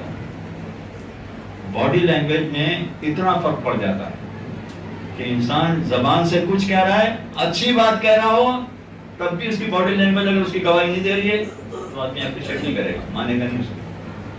اچھا ایک عالم نے اور زیادہ اچھی مثال دے دی تھی، وہ بھی سن لیجیے۔ کہتے ہیں کہ ایک صاحب نے دعوت کی تو ان کے گھر پہ پہنچے، رات کا وقت تھا، گھر پہ پہنچے تو گھنٹی بجائی، ان کی گھنٹی بجائی تو چونکہ پیسے والے تھے، بڑے آدمی تھے، انہوں نے کتا پال رکھا تھا اور دروازہ گیٹ بہت بڑا تھا ان کا۔ جیسے ہم نے گھنٹی بجائی وہاں سے بھونکتا ہوا کتا آیا اور بڑے غضبناک طریقے سے وہ کتا بھونک رہا ہے، مگر وہ گیٹ کی اس طرف ہے لہذا محفوظ ہیں، تو وہ ہمیں دیکھ کے مسلسل بھونک رہا ہے، مسلسل غضبناک طریقے سے چیخ رہا ہے بری طرح سے، اور ایک دہشت بھی طاری ہو رہی ہے کہ نہ جانے کیا ہونے والا ہے، رات کا وقت ہے۔ اچھا ایک گھنٹی 2 گھنٹی جتنی گھنٹی بجا تو اس کا بھونکنا اور بڑھ جاتا ہے، جتنی گھنٹی بجا اس کا بھونکنا اور بڑھ جاتا ہے۔ تھوڑی دیر کے بعد وہ صاحب نکل کر آئے تو کتے نے جب مالک کو دیکھا تو اس نے دم جانا شروع کر دیا۔ انہوں نے دروازہ کھولا تو مالک چونکہ صحیح طرح سے بات کر رہا تھا تو کتا سمجھ گیا کہ یہ کوئی خطرناک آدمی نہیں ہے، لیکن وہ بات کرتے کرتے اندر لے گئے۔ اب اندر جب لے گئے تو کیا ہوا کہ کتا جب ہماری طرف دیکھ رہا ہے تو زوردار طریقے سے بھونک رہا ہے، اور مالک کو دیکھ رہا ہے تو وہ دم ہلا رہا ہے۔ اچھا جب وہ بھونکتا بھی ہے تو دہشت طاری ہوتی ہے، ڈر لگتا ہے کہ پتہ نہیں کیا کرنے والا ہے، تو جو مالک بات کر رہا ہے ہم سے اس بات پہ توجہ نہیں جا رہی، پوری توجہ نہیں ہو پا رہی، تو انہوں نے کہا کہ ارے مولانا صاحب آپ ڈرے ہوئے کیوں ہیں، اتنے گھبرائے ہوئے کیوں ہیں، اگر یہ بھونک رہا ہے تو یہ دیکھیں نا کہ دم بھی تو ہلا رہا ہے۔ تو ہم نے کہا کہ ہاں ہم یہی سوچ رہے ہیں کہ ہم اس کے اگلے حصے پر بھروسہ کریں یا پچھلے حصے پر بھروسہ۔ یہ باڈی لینگویج کا مسئلہ ہوتا ہے۔ ایک عام آدمی جب باڈی لینگویج دیکھتا ہے تو نہیں مانتا ہے بات، آپ کی باتوں کو قبول نہیں کرے گا چاہے زبان سے کچھ بھی کہیں۔ تو کیا آپ نے امیر المومنین کو عام آدمی سے بھی کمتر سمجھ لیا؟ ولایت کا مطلب کیا ہے؟ ایک عام آدمی سے بھی کمتر سمجھ لیا امیر المومنین؟ ولایت کو مفہوم سمجھنا پڑے گا کہ وہ کیا کہنا چاہتے ہیں۔ بات ذرا سی نکل گئی، میں یہ کہہ رہا تھا کہ آیت اللہ سیستانی نے 2 چیزیں بتائی ہیں صراط مستقیم کی، ایک ہو گیا ولایت، دوسرا یہ کہ اپنے زمانے کے مرجع کے فتوے کے مطابق عمل کرنا، یہ ہے صراط مستقیم، یہ دوسرا پہلو ہے اس کا۔ تو اب اگر یہ دوسرا پہلو ہے تو خلاصہ تو یہی نکلا کہ اپنے زمانے کے مرجع کے فتوے کے مطابق کا مطلب ہے کہ آپ کو فقہ تو سمجھنا پڑے گی، اس کے بغیر تو چارہ ہی نہیں ہے۔ اور یہ فقط نماز روزے کی بات نہیں ہے، یہ پوری زندگی گزارنے کا طریقہ ہے، یہ بینکنگ کے مسائل ہیں، یہ انشورنس کے مسائل ہیں، یہ پڑوسیوں کی بات ہیں، یہ بچوں کی تربیت ہے، یہ 50 ایسے ٹاپک ہیں، بلکہ زندگی کا کوئی شعبہ ایسا ہے ہی نہیں کہ جس سے آپ فقہ کو خارج کر سکیں، خارج کر ہی نہیں سکتے، آپ کہیں نہ کہیں سے اس میں ملوث ہو جائیں گے۔ تو اب اگر یہ صورتحال ہے، ایسی صورتحال ہونے کے باوجود اب آپ دیکھ لیجئے کہ آپ میں سے جو ذاکرہ ہیں کیا یہ کوشش کر سکتی ہیں کہ جہاں کہیں بھی مجلس پڑھیں شروع میں کم از کم 1-2 شرعی مسائل ضرور بیان کرتے ہیں؟ ہاں یہ ضرور ہے کہ جتنا جانتی ہیں اتنا 1-2 کم از کم شرعی مسائل بیان کر کے لوگوں کو سمجھا دیں، خواتین کم از کم سمجھ جائیں کہ ان کو کیا کرنا ہے، ان کی ذمہ داری کیا ہے۔ اور خواتین کے لیے عبادات کے حوالے سے زیادہ ذمہ داریاں ہیں. مردوں کی ذمہ داری ذرا کم ہے، خواتین کی ذمہ داری زیادہ ہے. تو اگر آپ ان کو بتا دیں تو ان کی عبادتیں صحیح ہو جائیں گی. اور افسوس سے کہنا پڑتا ہے کہ باقی سارے ٹاپک تو ڈسکس ہوتے ہیں، مگر شرعی مسائل کو ڈسکس کرنے کے لیے ہمارے یہاں کسی کو نہیں بلایا جاتا. اور نہ بلانے کا نتیجہ یہ ہے کہ لوگ جانتے نہیں ہیں، پھر سے نابلد ہیں، بالکل پتہ ہی نہیں ان کو کہ کیا کرنا چاہیے، عبادت صحیح ہو بھی رہی ہے کہ نہیں ہو رہی ہے. یہاں تک کی گفتگو کے بعد کہ آپ نے دیکھ لیا کہ ہر شعبے میں فقہ داخل ہے، ہر شعبے میں فقہ داخل ہے. اب فقہ میں اس کو کیسے سمجھاتا ہے، فقہ کو کیسے، جو اب ٹاپک ہے 1 گھنٹے کے بعد تقریباً شروع ہو رہا ہے، میرا پتہ نہیں اب میں پورا کر پاؤں گا. اس کو کیسے سمجھاتا ہے؟ فقہ کو سمجھنے کے لیے ایک چیز ذہن میں رکھیے، یہ ایک سبجیکٹ ہے. جیسے دوسرے سبجیکٹ ہوتے ہیں، یہ ایک سبجیکٹ ہے، فقہ ایک سبجیکٹ ہے. اور ہر سبجیکٹ کو سمجھنے کا اس کا اپنا طریقہ ہوتا ہے. آپ ایک طریقے کے سبجیکٹ کو دوسرے طریقے سے نہیں سمجھ سکتے. ہر سبجیکٹ کو سمجھنے کا اس کا اپنا طریقہ ہے. اب مثال سنیے، مثلا میتھمیٹکس ایک سبجیکٹ ہے، اس کو سمجھنے کا طریقہ کار کیا ہے؟ اس کا سمجھنے کا طریقہ کار یہ ہے کہ 2 + 2 = 4. اب وہ چاہے دن میں ہو تو بھی 4 ہوگا، رات میں ہو تو بھی 4 ہوگا، مشرق میں ہو تب بھی 4 ہوگا، مغرب میں ہو تب بھی 4 ہوگا، بچے کے لیے ہو تب بھی 4 ہوگا، بوڑھے کے لیے ہو تب بھی 4 ہوگا. 2 + 2 = 4. ٹھیک ہے، یہ میتھمیٹکس کو سمجھنے کا طریقہ ہے کہ آپ میتھمیٹکس کو اس طرح سمجھیں گے، ہر ایک کے لیے یہ الفاظ. لیکن اسی فارمولے کے تحت اگر آپ کوئی اور سبجیکٹ سمجھنا چاہیں تو نہیں سمجھ سکتے، غلط ہو جائے گا.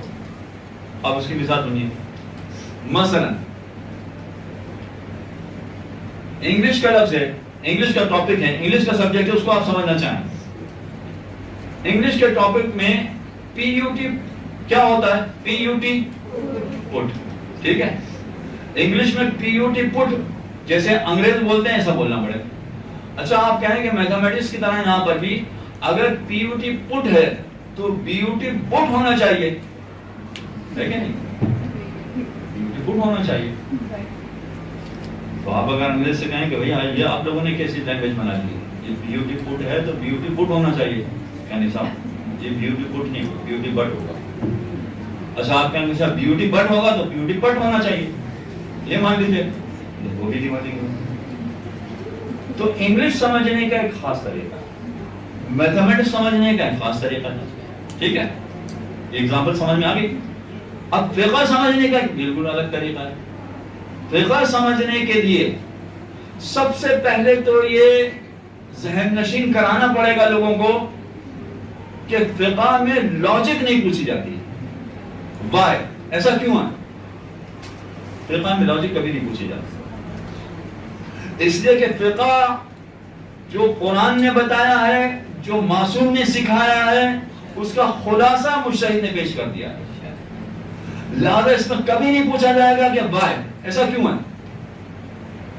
یعنی اگر خواتین یہ کہیں کہ بھائی یہ طلاق کا حق مردوں ہی کو کیوں دیا گیا ہے، کیوں، وائی، تو بات تو صحیح ہے اپنی جگہ پر، بظاہر تو سمجھ میں آتی بھی ہے بات.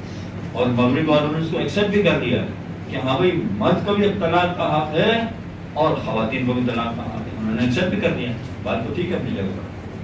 وہاں عورتیں بھی طلاق دے دیتی ہیں، وہاں پر طلاق دے کے الگ ہو جاتی ہیں، کوئی پرابلم نہیں ہوتا وہاں.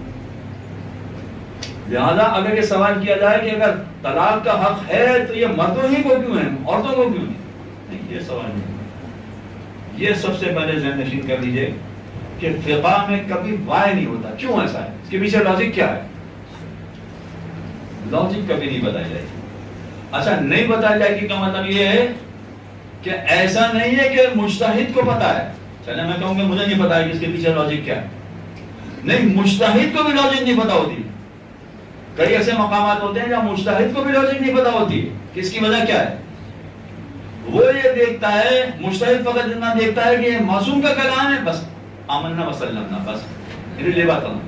یہ ثابت ہو گیا کہ یہ معصوم کا کہا ہوا ہے، یہ ثابت ہو گیا کہ یہ معصوم کا کلام ہے، بس بات ختم. اچھا اب یہاں بیچ میں بات روک کے ایک بات میں کہہ دوں، اگر آپ لوگوں کے سوالات ہیں تو آپ مجھے پرچی بنا کر ابھی سے دے دیں تاکہ میں اپنی گفتگو وہیں پر روکوں۔ آپ کے اگر سوالات عمومی ہوں گے تو میں جواب دوں گا، اگر خصوصی آپ کا پرسنل مسئلہ ہے تو بعد میں مجھے پوچھ لیجیے، بعد میں مجھ سے پوچھ لیجیے، میں پرسنل مسئلے کا بھی جواب نہیں دے پاؤں گا۔ ہاں اگر آپ کے عمومی سوالات ہیں تو مجھے پرچہ بھیج دیں، میں اسی اعتبار سے اپنے گفتگو آگے بڑھاتا ہوں۔ ایک چیز تو یہ ہے کہ اس میں یہ نہیں پوچھا جاتا کہ اس کے پیچھے لاجک کیا ہے، اور لاجک کئی مقامات پہ خود مجتہد بھی نہیں جانتا ہے کہ اس کی لاجک کیا ہے۔ ہم تو چھوڑیے ہماری کیا بساط ہے، بلکہ اس سے آگے کا ایک مرحلہ میں بتاؤں کہ اگر فرض کیجئے کہ کسی مقام پر قرآن نے بتا دیا ہے، حدیث نے، معصوم نے بتا دیا کہ یہ اس کی لاجک یہ ہے، پھر بھی ضروری نہیں ہے کہ اس لاجک کی وجہ سے وہ مسئلہ بنا ہو، یہ لازمی نہیں ہے۔ اب سنیے اس کی مثال، بسم اللہ الرحمن الرحیم، یا ایھا الذین آمنوا کتب علیکم الصیام کما کتب علی الذین من قبلکم لعلکم تتقون۔ آپ میں سے بہت سی ذاکرہ ہیں، آیت بھی یاد ہو گیا۔ کیا ہے؟ اے صاحبان ایمان، تم پر روزہ اسی طرح سے فرض کیا گیا ہے جس طرح سے پچھلی امت پر فرض کیا گیا تھا۔ کیوں؟ لعلکم تتقون، تاکہ تم متقی بنو۔ ٹھیک ہے، لاجک بتا دی قرآن نے، لاجک بتا دی قرآن نے، لعلکم تتقون، تاکہ تم متقی بن جاؤ۔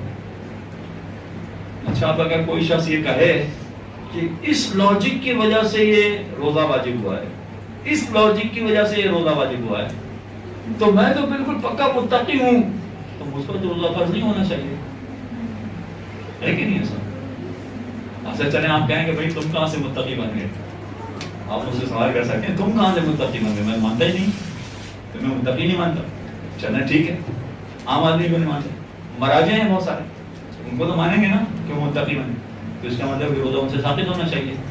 لعلکم تتقون، متقی بن گئے، لاجک بھی بتائیے قرآن نے، لعلکم تتقون، تاکہ تم متقی بناؤ، متقی بن گئے۔ چلیں اگر کوئی شخص مرجع کو بھی نہ مانتا ہو، خود معصوم، کیا امیر المومنین پر روزہ فرض نہیں ہوگا؟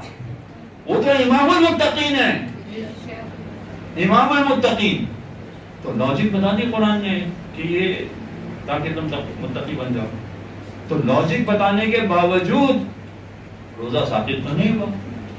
اس کا مطلب یہ ہو گیا کہ اگر کسی مقام پر قرآن یا حدیث لاجک بتا بھی دے تو اس کی وجہ سے مسئلہ نہیں بدلے گا، مسئلے میں کسی طرح تبدیلی نہیں آئے گی۔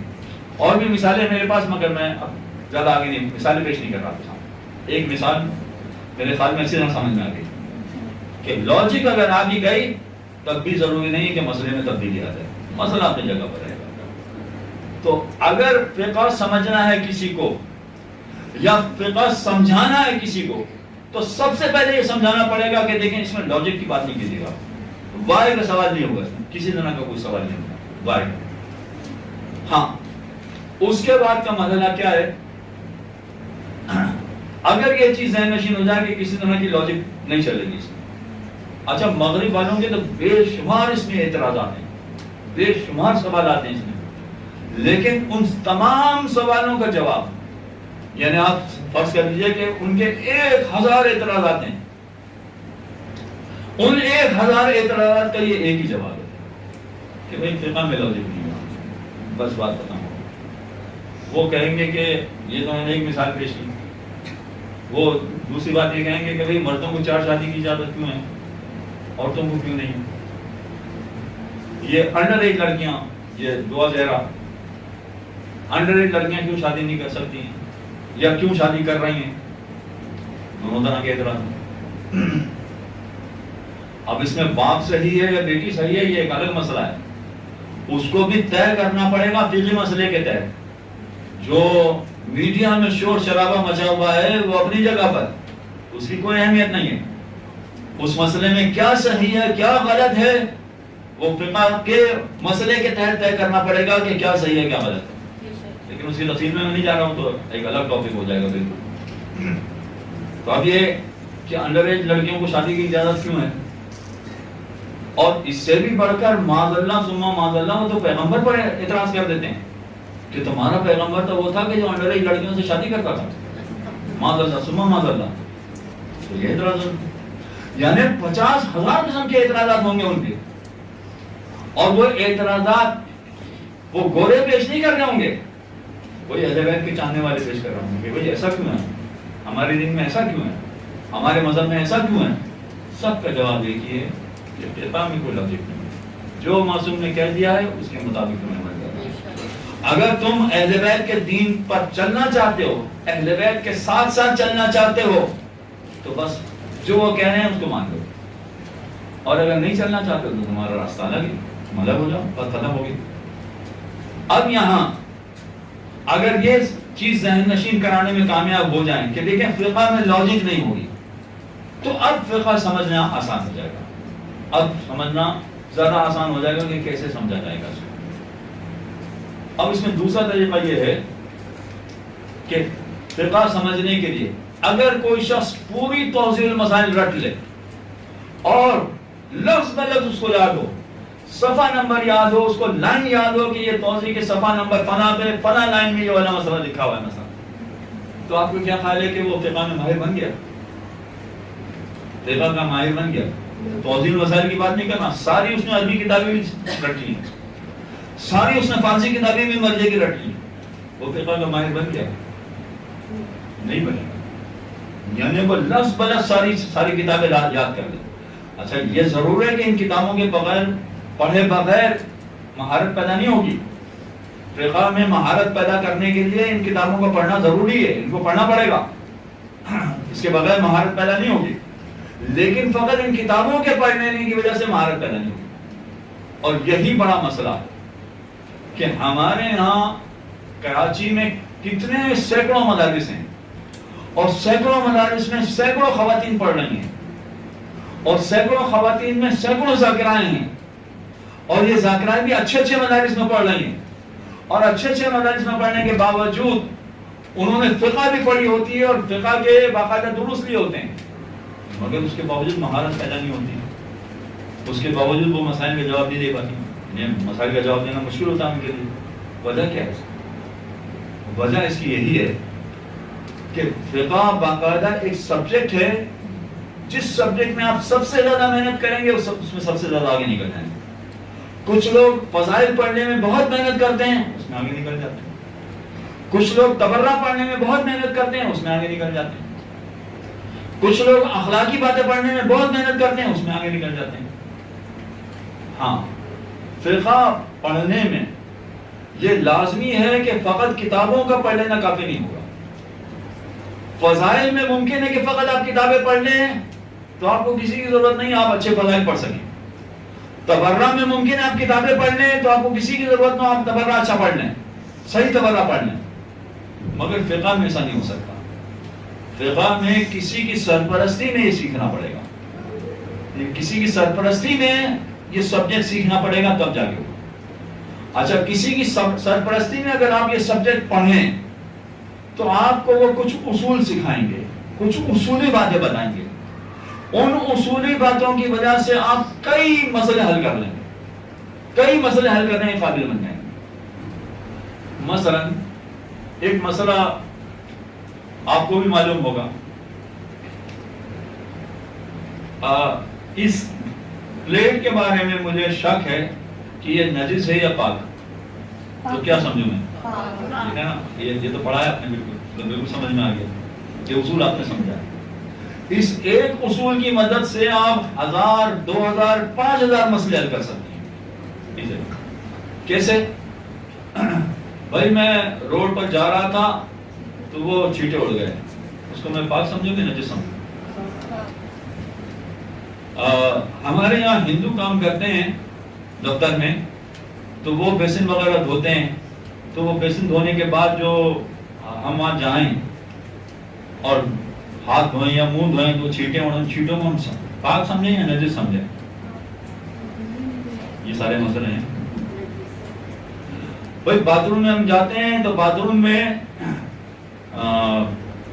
بچے پیشاب بھی کرتے ہیں اور چھوٹے بچے ہیں تو گندگی بھی پھیلاتے ہیں وہ. اب باتھ روم سے جو چھینٹا ہمارے کپڑوں پہ لگے گا وہ نجس ہوگا کہ پاک ہوگا؟ کتنے ایسے مسئلے ہیں، یہ ہزار 2000 بھی میں نے کم کہہ دیا، سینکڑوں ایسے مسئلے نکل آئیں گے کہ جن کا حل نکل آئے گا. اس لیے کہ آپ نے ایک اصول سمجھ لیا ہے کہ اگر کوئی کسی چیز کے بارے میں شک ہو جائے کہ نجس ہے یا پاک ہے تو بات سمجھ جاتا ہے. تو اس کا مطلب یہ ہے کہ جہاں یہ کتابیں پڑھنا پڑتی ہیں، ان کتابوں کے ساتھ ساتھ اصول بھی پڑھنا پڑتے ہیں جس کی مدد سے سارے مسائل حل ہوتے ہیں. اور یہ اصول انسان خود بخود نہیں سمجھ سکتا ہے. یہ یاد رکھیے، آپ ہو سکتا ہے باقی کتابیں پڑھ کے بہت ماہر بن جائیں، آپ اخلاقیات کی کتابیں پڑھنے کے بعد اخلاقیات کا بہت زبردست درس دیں اور بہت زبردست تقریر کریں، مجلس سے پڑھیں آپ اس کی، یہ ہو سکتا ہے. لیکن فقہ میں ایسا نہیں ہو سکے. اس میں یہ اصول سمجھنے کے لیے ماہر کی ضرورت ہوگی جو سمجھائے اصول کے یہ کیسے بنتا ہے اصول، اور وہ سمجھائے تو اس کے بعد پھر آپ سمجھنے کے بعد ڈائریکٹ کسی کو بتانے کے بجائے پہلے ان سے پوچھیں گے جنہوں نے آپ کو سکھایا ہے. ان سے پوچھنا پڑے گا کہ یہ سوال ہے، کیا اس کا یہ جواب بنے گا، یہ جواب صحیح ہے کہ صحیح نہیں. یہ پوچھ کے آگے بڑھنا پڑے گا، تب فقہ میں جا کے وہ راستہ. ایک اور اصول، یہ اصول آپ، یہ تو چونکہ آپ کا جانا پہچانا تھا اس لیے میں نے آسان ترین اصول آپ کے سامنے سب سے پہلے پیش کیا. اب ذرا سا ایک اور اصول آگے بڑھتے ہیں. میں بہت مشکل باتیں نہیں بیان کرنا چاہ رہا. اب یہ طہارت و نجاست جس میں آپ کو مہارت ہے، اسی کی چند مثالیں آپ کو دے رہا ہوں. ورنہ تو بینکنگ کی مثالیں،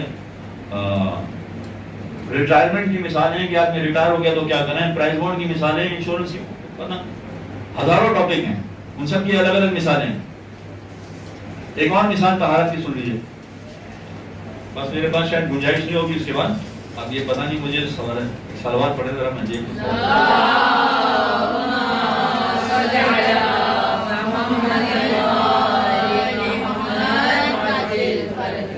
ایک مرتبہ سلوات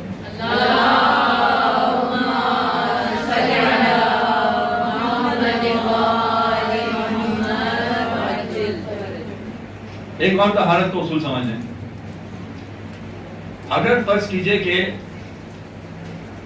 آپ نے نماز پڑھ لی اور نماز پڑھنے کے بعد پتا چلا کہ آپ نے نجس لباس میں نماز پڑھ لی، آپ کی نماز صحیح ہے یا غلط ہے؟ صحیح ہے. جی صحیح ہے. غلط ہے، دوبارہ صحیح نہیں بتانا پڑے. اچھا، یہ ایک طہارت نجاست کا مسئلہ ہو گیا نا کہ بھئی کپڑے نجس تھے تو نماز صحیح ہے، نماز غلط ہے. اب پتہ نہیں صحیح ہے، ابھی بعد میں طے کریں گے. اچھا فرض کیجئے کہ ایک شخص کو وضو کرنا نہیں آتا تھا، اس نے غلط وضو کے ساتھ نماز پڑھ لی کچھ عرصے کے لیے، اس کی نماز صحیح ہے غلط؟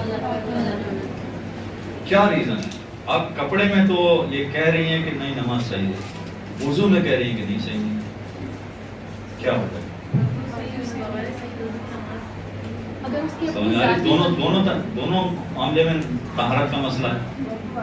ایک میں کہہ رہی ہیں کہ اگر وضو غلط ہے تو نماز غلط ہے، اور دوسرے میں کہہ رہی ہیں کہ اگر کپڑا نجس ہے تو پھر بھی نماز صحیح ہے. یہ ایسا جواب کیوں ہوتا ہے؟ اب دیکھیے اس کا اصول سمجھ لیجیے. اچھا یہ اصول کی میں پوری جزیات بیان نہیں کر رہا، فقط یہ سمجھانے کے لیے کچھ باتیں بیان کر رہا ہوں. جزیات تو بہت لمبی چوڑی ہوتی ہیں. اصول یہ ہے کہ اگر کسی کا وضو، غسل یا تیمم، ان تین میں سے کوئی ایک چیز بھی غلط ہو جائے تو اس کی نماز صحیح نہیں ہو سکتی. اس کی عبادتیں صحیح ہونے کا کوئی طریقہ نہیں ہے. وضو، غسل اور تیمم، ان میں اگر کوئی خرابی ہو گئی تو اس کو صحیح کرنے کا کوئی طریقہ نہیں.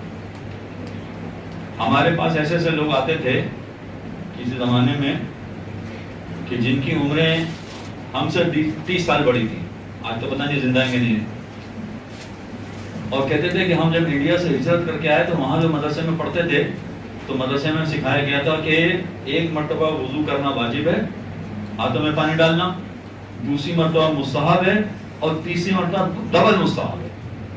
تو ہم نے تو اسی طرح سے نمازیں پڑھی.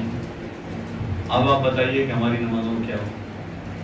اب ان کی عمر اس وقت 60 سال ہے مثلا. جواب آپ کو معلوم ہے؟ یعنی یہ کہتے ہوئے بڑی تکلیف ہو رہی. دیکھیے یہ بے دین نہیں ہے, یہ خدا کی نافرمانی نہیں کرنا چاہتا.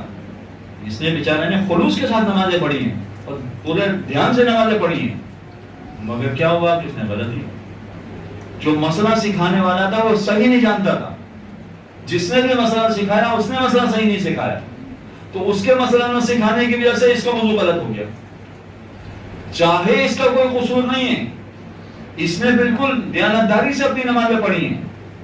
قصور وہ مسئلہ بتانے والے کا ہو سکتا ہے, میں کہوں کہ اس کا بھی قصور نہ ہو, اس کو کسی اور نے سکھایا ہے, نہ معلوم کیا ہوا. لیکن اگر غلط مسئلہ کسی نے بتا دیا اور 30 سال تک اس طرح سے نمازیں پڑھی گئی ہیں, 30 سال کی نمازیں باطل ہیں, کہتے ہوئے بہت دکھ ہو رہا ہوتا ہے کہ آپ کی ساری نمازیں باطل ہیں, بہت دکھ ہو رہا ہوتا ہے. بیچارہ نہیں. وضو غسل تیمم میں اگر کہیں کوئی غلطی ہو جائے تو اس کی کوئی معافی نہیں ہے, وہ ہمیشہ عبادت باطل سمجھے گا. مجھ سے ایک مسئلہ کسی زمانے میں ایک خاتون نے پوچھا تھا. اچھا وہ خاتون بھی ایسی تھی کہ وہ باقاعدہ مدرسے آتی تھی اور باقاعدہ سارے مسائل سیکھے ہیں, شرعی باتیں سیکھی ہیں, اور ایک زمانہ ایسا تھا کہ خواتین کے مخصوص مسائل بتانے والی کوئی ذاکرہ تھی نہیں, کوئی معلمہ تھی نہیں. یہ میں آج سے 35 سال پرانی بات کر رہا ہوں. اس زمانے میں کوئی بتانے والا تھا ہی نہیں. خواتین میں سے کسی کو اتنی مہارت نہیں تھی کہ وہ خواتین کے مسائل بتا سکیں, کسی کو. تو مجبوراً کئی کلاسز مجھے لینا پڑی تھی اس زمانے میں خواتین کے مخصوص مسائل کے حوالے سے. تو بہت ساری خواتین نے مسئلے سیکھے تھے اس زمانے میں, ساری باتیں سیکھی نہیں معلوم. اور اس زمانے میں کیسٹس ہوتی تھی, اور کیسٹ کی ریکارڈنگ بھی بہت ساری جگہوں پر جاتی تھی, تو وہ اس کے ذریعے سے بہت سارے لوگوں نے سیکھا. یعنی میں جو یہ اپنا افسوس اور اپنا درد دل آپ کے سامنے بیان کر رہا ہوں کہ خواتین میں ہر طرح کے, بلکہ مردوں کی بھی بات میں نے بیان کر دی کہ ہر طرح کا بولنے والا آپ کو مل جائے گا. فضائل پڑھنے والا, تبرع پڑھنے والا, سیاست پڑھنے والا, اخلاق, ہر طرح کا مل جائے گا آپ کو, فقہ پڑھنے والا نہیں ملے گا. اور خواتین میں اور بھی کم ہے. اس وقت اتنے سالوں کے بعد میں فقط 2 خواتین ذاکرہ کو جانتا ہوں کہ جن کو فقہ میں مہارت ہے. فقط 2 کو میں جانتا ہوں, ہو سکتا ہے آپ کی نظر میں کچھ اور بھی ہو. نمبر 1 طاہرہ جعفر, پتہ نہیں آپ نے نام سنا ہے کہ وہ بھی بہت زیادہ شوق رکھتی ہیں, اس وجہ سے ان کو مہارت ہو گئی, اور کافی انہوں نے ہمارے درس سنے ہیں. ایک طاہرہ جعفر ہے جو فقہ میں مہارت رکھتی ہیں, ایک زہرا یاسوبی, اور ان کو مہارت غالباً ان کے شوہر کی وجہ سے. حجت الاسلام مولانا عامر یاسوبی صاحب, وہ خود بہت بڑے فقہ کے ماہر ہیں, بڑے زبردست عالم ہیں وہ, تو ان کی وجہ سے ان کو مہارت ہوگی. ورنہ میں کسی کو نہیں جانتا کہ اتنی مہارت ہو کہ وہ کمپلیٹ باقاعدہ خواتین کے سارے مسائل بتا سکیں. نہیں, بڑے پرابلمز ہیں اس میں. تو وہ ایسی خاتون ہیں کہ جو باقاعدہ مدارس میں آنے کے بعد, درس لینے کے بعد, سب سیکھنے کے بعد ایک مسئلہ ان کو پیش آ گیا. وہ کیا کہ جب حج پڑھنے گئی تو طواف کے دوران میں ایک مسئلہ ان کو ایسا پیش آ گیا, اور بعد میں آ کر انہوں نے وہ مسئلہ ہم سے پوچھا. تو میں تو مسئلے کا جواب جانتا تھا, اس کا جواب کیا ہے, فارمولا آپ کے سامنے پیش کر دیا جواب. لیکن اس زمانے میں غالباً 2 لاکھ کا حج ہوتا تھا, تو میرے لیے تو وہ 2 لاکھ کا مسئلہ تھا کہ اگر جواب ادھر ہو جائے تو 2 لاکھ گئے, اور جواب ادھر ہو جائے تو 2 لاکھ صحیح ہو گئے. لہذا مناسب ہی سمجھا کہ نہیں مسئلہ پوچھوا دیں. چنانچہ مسئلہ پوچھوایا, پتہ چلا کہ وہی جواب آیا کہ نہیں, ان کا طواف غلط ہے, اور طواف غلط ہے لہذا حج بھی غلط ہے. وہ جو پریشان ہو گئی. آپ نے دیکھا چھوٹی سی غلطی ہے, چھوٹا سا مسئلہ, مگر کتنا بڑا مسئلہ بن گیا یہ, کتنا خطرناک قسم کا مسئلہ بن گیا یہ. ہوتا اسی وجہ سے یہی کہ اگر کچھ خواتین نے اس معاملے میں مہارت حاصل نہیں کی تو خواتین بیچاری محروم رہ جائیں گی, ان کو نہیں پتہ چلے گا. یعنی وہ دل سے عبادت انجام دے رہی ہیں. جتنی زیارتیں عورتیں کر رہی ہیں اتنے مرد نہیں کر رہے ہیں, جتنے عمرے اور حج عورتیں کر رہی ہیں اتنے مرد نہیں کر رہے ہیں, جتنی نمازیں عورتیں پڑھ رہی ہیں اتنے مرد نہیں پڑھ رہے ہیں, مگر پھر بھی بیکار ہو گئی, پھر بھی ضائع ہو گیا. وجہ کیا ہے؟ کوئی بتانے والا نہیں، کوئی فقہ سمجھانے والا نہیں، سکھانے والا نہیں کہ یہ کیسے ہوگا. تو اس کا عبور اسی طرح سے حاصل ہو سکتا ہے کہ اس کے کچھ اصول ہیں. اصول میں یہ دوسرا اصول میں نے آپ کے سامنے بیان کر دیا کہ اگر وضو، غسل اور تیمم میں کہیں گڑبڑ ہو جائے تو وہ عبادت صحیح نہیں ہو سکتی، وہ تو باطل بھی ماننا پڑے گا. ہاں لباس میں اگر نجاست لگ جائے تو اس کے الگ مسئلے، جیسے آپ نے الگ الگ سب نے جواب دیے کہ کبھی وہ صحیح بھی ہو سکتا ہے اس لیے کہ پتہ ہی نہیں تھا کہ مثلا لباس نجس ہے، نماز کے بعد پتہ چلا کہ نماز لباس نجس ہے تو نماز صحیح ہو جائے گی. ہاں پہلے سے پتہ تھا کہ نجس ہے، نماز پڑھتے وقت بھول گئے تو وہ نماز غلط ہو جائے گی. آپ جانتی بھی ہیں سارے مسئلے آپ نے بتا دیے. اس میں یہ اختلاف ہو سکتا ہے لیکن وضو غسل میں کوئی اختلاف نہیں ہوگا. اب یہ تفصیل جو ہے وہ کافی لمبی ہو جائے گی، میرے پاس تو فقط 5 منٹ رہ گئے بس. اب یہ میں سارے مسئلے تو نہیں بتا سکتا. یہ سوال پوچھا گیا کہ اگر کسی شخص نے تقلید نہیں کی تو اس کے لیے کیا حکم ہے. اب یہ نہیں کہا جا سکتا کہ اس کے سارے اعمال باطل ہیں، مگر یہ کہا جا سکتا ہے کہ زیادہ تر اعمال اس کے باطل ہوں گے، اس لیے کہ اگر وہ تقلید نہیں کر رہا تو اس کو احتیاط پر عمل کرنا پڑے گا، اور احتیاط پر کوئی عام آدمی عمل کر ہی نہیں سکتا.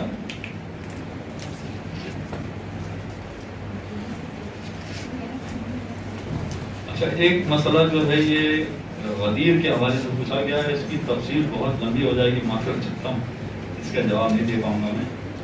دوسرا ایک مسئلہ یہ کہ نماز کے بارے میں سوال ہے کہ کیا مردوں کے لیے پہلی رکعت میں؟ ہاں سوال میں پڑھ دیتا ہوں.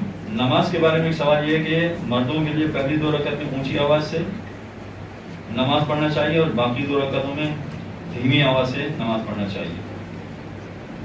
یہ ایک سوال ہے. اور آگے اس سوال کو بڑھایا گیا یا پوری اگر کوئی نماز اونچی آواز سے پڑھے تو ٹھیک ہے، کیا حکم اس کے بارے میں؟ اصل میں الگ الگ ہے. فجر کی نماز، مغرب اور عشاء کی نماز، یہ 3 نمازیں ایسی ہیں جس میں مردوں کے لیے پہلی 2 رکعت بلند آواز سے پڑھنی ہے اور بعد کی 2 رکعت دھیمی آواز سے پڑھنی ہے. اور خواتین کے لیے ساری نمازیں اگر دھیمی آواز سے پڑھیں تو کوئی حرج نہیں ہے، لیکن اگر چاہیں تو مغرب، عشاء اور فجر کی نماز پہلی 2 رکعت اگر کوئی سننے والا نہیں ہے، یعنی نامحرم نہیں ہے، تو بلند آواز سے بھی پڑھنا چاہیں تو پڑھ سکتے ہیں. اور اگر کوئی دل میں نماز پڑھے تو اگر مرد کوئی دل میں نماز پڑھے تو نماز مرد کوئی جیسے دل میں ہی قرات کرے، دل میں ہی اذکار وغیرہ اونچی آواز سے نہ پڑھے. ہاں اس کا ایک الگ اصول ہے. اصول اس کا یہ ہے کہ مردوں کو پہلی 2 رکعت بلند آواز سے پڑھنا چاہیے 3 نمازوں میں، فجر، مغرب، عشاء. اگر کوئی پڑھے ہی نہیں دل میں، ان کی عادت ہے کہ دل میں ہی پڑھ. ہاں ان کا سوال جو ہے بڑا اہم ہے کہ اگر کوئی شخص جیسے قرآن پڑھا جاتا ہے بلکہ اخبار پڑھا جاتا ہے، پڑھ تو نہیں رہا تو دل میں سارے اخبار پڑھ رہا ہوتا ہے، اگر قرآن بھی اسی طرح سے پڑھے اور نماز بھی اسی طرح سے پڑھے تو کیا ہوگا؟ نہ اس کی نماز ہوگی نہ اس کو قرآن پڑھنے میں ثواب ملے گا. اور اگر باقاعدہ زبان سے پڑھنا ضروری ہے. تو اس کی نماز ہو جائے گی. اگر عورت دل میں پڑھے، جیسے بعض دفعہ ہوتا ہے کہ ایک پڑھ رہے لیکن کبھی آواز میرے خیال میں ایسی دھیمی ہو جائے تو کیا وہ ہو جائے گی نماز؟ آواز دھیمی ہو مگر آواز ہو، یعنی پڑھا جائے، فقط دل ہی دل میں جس میں ہونٹ بالکل خاموش ہوتے ہیں، اس طرح سے اگر نماز پڑھی جائے گی تو نماز نہیں مانی جائے گی. ایک سوال ہے، جنبش کر رہا ہو، جی ہم جنبش کریں اس طرح جنبش کر سے. رہا. ایک سوال ہے جی جی کہ زیارت پر ہم لوگ جاتے ہیں تو وہاں پر اکثر یہ ایسا ہوتا ہے کہ عورتوں کو بعض اوقات ایسی جگہ پہ نماز پڑھنی ہوتی ہے جہاں سے نامحرم گزر رہے ہوتے ہیں، تو وہاں کے لیے کیا حکم ہے؟ کہ ہم وہاں کھڑے ہو کے نماز پڑھیں تو ہماری نماز ہو جائے گی؟ کچھ مقامات پر مجتہدین نے اجازت دی ہے، خصوصیت سے ایسے بھیڑ کے مقامات پر، کہ جہاں پر اگر نامحرم آگے پیچھے سے گھوم رہے ہیں تو کوئی حرج نہیں ہے، آپ کی نماز ہو جائے گی. اور آواز کا پھر کیا حکم ہوگا؟ کیونکہ نامحرم گھوم رہے ہیں تو آواز کتنی ہوگی؟ پھر دھیمی آواز سے نماز پڑھیں، پھر بلند آواز سے نماز نہ پڑھیں. خواتین دھیمی آواز، جی خود سمجھ میں آ رہا ہو کہ پڑھ رہی ہیں، وہ دل میں نہ کہا جائے، باقاعدہ سمجھا جائے کہ پڑھ رہی ہیں، اس طرح سے نماز پڑھی جائے.